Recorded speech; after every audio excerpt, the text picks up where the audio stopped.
Hey guys, magandang gabi. Welcome back po dito sa Gandara SRU channel for Showbiz Update. Andito na naman nga po akong muli nagbabalik ang nagmamaganda ninyo kachismosang Kim Pao upang magatid sa inyo ng latest update and fresh happenings patungkol kay Kim Chu and Paulo Avellino. And para nga sa gabing ito, ang tatalakayin po natin at pag-uusapan ay may kinalaman dito sa ganaps ng Kim Pao na kung saan sobrang ang nakakakilig.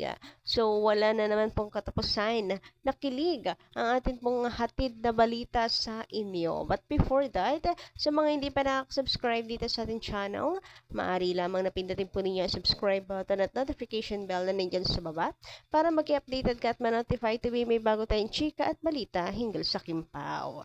Basta mga balita na may kinalaman kay Kim Chu and Paolo Avellino, sagot na po natin yan. So, kung kahapon guys, ito yung ating pinagkakaguluhan at source of happiness. Kasi grabehan naman yon, no need caption naman talaga. Ganto lang siya, photoshoot lang ng Kim Pao, super nakakakilig na. Ang dami na kaagad pakahulugan niyan sa utak natin. And grabe, ganito lang naman, pero yung kilig natin talaga namang nag-uumapaw, kala mo wala ng bukas. So, ganun kasi yung Kimpaw eh. Talaga makukuryente ka sa dalawang ito. Yung lakas kasi ng spark nila, dumadaloy na rin sa atin. Huy! Samantala, dito naman po tayo sa pahawak ni Papi Paulo sa likod ni Kimi. Uy, nandun pala yung kamay niya. Oh, nasa likod pala ni Kimi. Grabehan ngayon. Napakasimple lang naman. Pero sobrang nakakakilig. Grabe yung gestures ng Kim Pao. Si Kimi talaga, yung sweetness nilang dalawa, very natural talaga. Sabi nga 'di ba, yung relationship ng Kim Pao is chill-chill lang. Chill-chill lang silang dalawa. Hindi sila yung exaggerated na ano, sa beach, magkayakapan na naka-swimsuit, mga ganon. Hindi sila ganon. Chill-chill lang silang dalawa. And what you see is what you get. Pero alam mo sa galawan nila na they are happy, enjoying each other's company. Iba na rin kasi talaga guys kapag kaano po, matured na. Mature ng relationship. So, ayun, payapa na. Payapa na silang dalawa. And nakikita naman natin sa dalawa na pang forever na to eh. Talaga, they are in love with each other.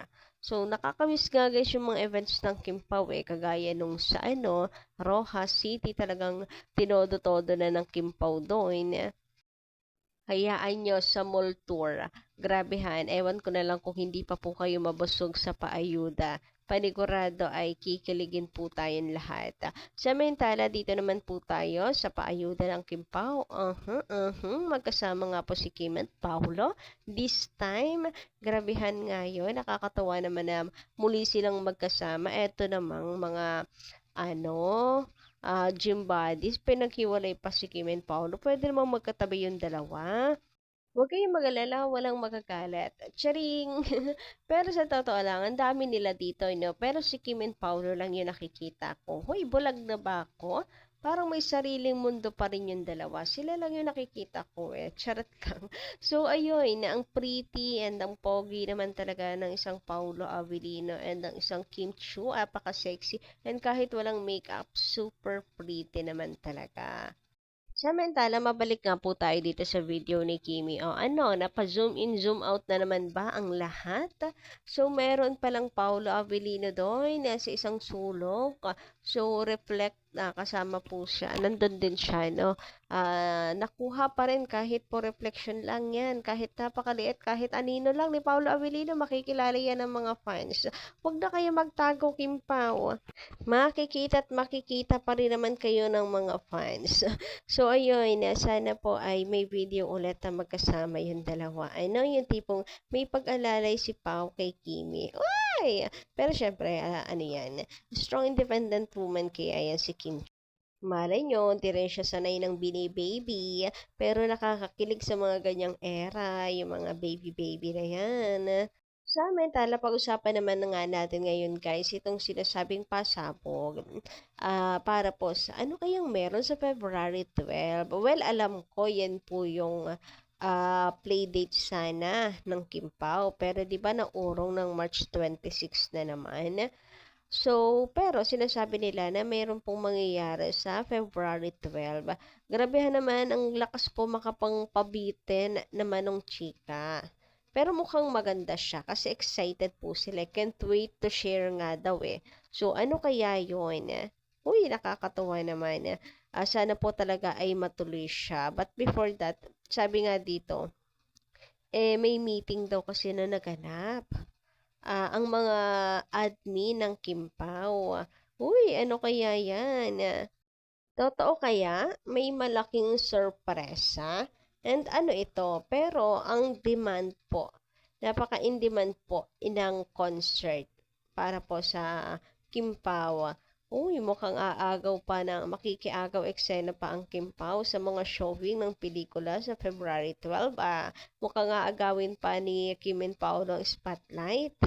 Anyway, sana ano man po yung magiging ganaps, maliit man o malaki, for the support pa rin po tayo sa Kimpaw.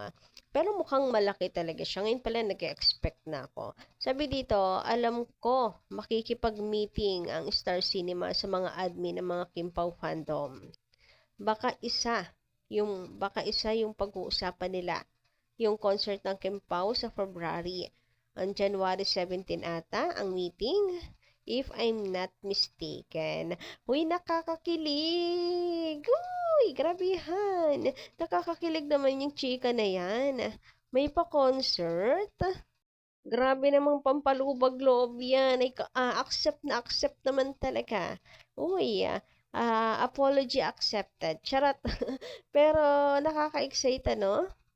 So, sana nga matuloy yan. Sabi kasi, sana daw matuloy yung plano sa Kimpaw family. Uy, ano kaya yan eh? Talaga namang overthink malala pa rin ngayong 2025.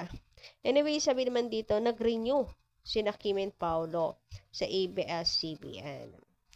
Sa February 12, gusto ng mga fans ang concert. Totoo yan. Dami ko nababasa, sana daw concert talaga. Sana naman daw talaga concert. Para kay Kim and Paolo. Kung pwede daw, sabi ng mga fans. Another teleserye for Kim and Paolo according to Direk Cory Vidanes. So, ayun, ang isa po sa good news talaga, yung atin pong hiling na teleserye. Kasi pag teleserye, araw-araw natin mapapanood ang Kimpaw di ba? And pag nagkataon, talagang si Paolo Avellino, mark my word. Ngayon lang talaga, baling-bali itong ni Paolo Avellino na hindi siya magpapatali sa love team. Baling-bali talaga. Putol kung putol. Wa pakel si Paolo Avellino sa kanyang binitawang salita pagdating kay Kim Chiu. Wala namang masama, di ba? Wala rin namang maaapakan na si Paolo Avellino. So, hindi pa matatapos ang Kimpaw this 2025. Sorry na lang, bashers.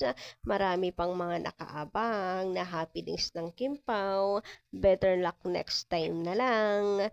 Naanuhan sila, nabuhayan sila nung nagkaroon po ng issue, etc. etc. Yung tweet ni Paula Avellino. Pero sorry, malakas ang kapit. Malakas kay Lord ang mga Kimpaw fans. Sorry na lang kayo.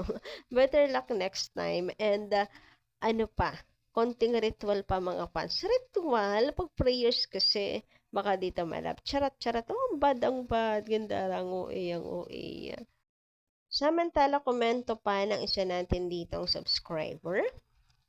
Love to hear that. Sana matuloy kung ano man sa February 12. Pare-parehas po talaga tayo ng dasala. Para sa mga na-disappoint na fans ng Kimpaw, be positive lang po. Yes po. Magtiwala tayo sa strategy nila, paano nila ipopromote ang Kimpaw, paano nila yan ipapahype. So, sa mga fans, wala namang problema. Kahit ay manonood naman yan. Casual viewers, guys, yung ating target. Kaya tayo ay makiisa rin. Kasi may epekto din tayo. Kung magpapaka-toxic tayo, tingin nyo ba ang mga casual viewers ay makakatch natin? Hindi, di ba? So, ito yung chance na mas lalo pa tayong lumago. So, guys, be positive. Think positive. So, yun lang po muna. Sabi pa pala dito, concert yan, Miss Gandara. Ang saya nito kung matuloy. Lalo na silang papapalsin. God bless Gandara. To see is to believe. Let's hope the best for Kim Pao. May request ang team abroad ng concert. So, yun lang. Yun lang po muna ng ating update. Ngayong gabi ito, maraming salamat po guys sa inyong pakikinig and pakiiwan na lang po dyan sa baba ng inyong po mga komento, reaksyon at sa loobin hinggil sa naging balita natin at update ngayong gabi ito. And don't forget to click the subscribe button and notification bell para mag-updated ka naman sa mga susunod dating balita. Maraming salamat. Bye-bye!